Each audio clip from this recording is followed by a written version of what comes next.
নমস্কার। এক অত্যন্ত মানবিক প্রশ্ন।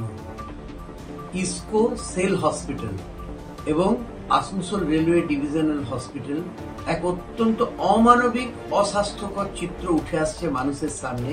কিছুদিন আগে আমি হ্যান্ডেল এক্সে একটা ভিডিও পোস্ট করেছিলাম, যেখানে দেখা যাচ্ছে সেল আইএসপি হসপিটাল যেটা বার্নপুরে আছে, সেখানে আইসিইউর বাইরে এবং আইসিইউর জাস্ট ঢোকার এন্ট্রান্সের সামনেটাতে ডেড বডি ট্রলি রাখা রয়েছে।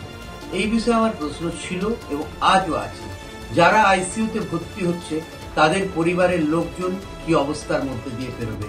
এবং কয়েকদিন আগে একটা ভিডিও ফুটেজ আমি আপনাদের সঙ্গে শেয়ার করব, যেখানে দেখা যাচ্ছে আসানসোল রেলওয়ে ডিভিশনাল হসপিটালে সারমেয় ঘুরে বেড়াচ্ছে, বেড়াল ঘুরে বেড়াচ্ছে আইসিইউতে এবং অপারেটিভ এরিয়ায় মানে সার্জিক্যাল ওয়ার্ডে এবং ওটির সামনে। এই বিষয়ে প্রধানমন্ত্রীকে আমি ট্যাগ করেছিলাম এক্স হ্যান্ডেলে। তো আশা করি উনি কি ব্যবস্থা নিয়েছেন সেটাও জানাবেন এই শিল্পাঞ্চলের মানুষকে।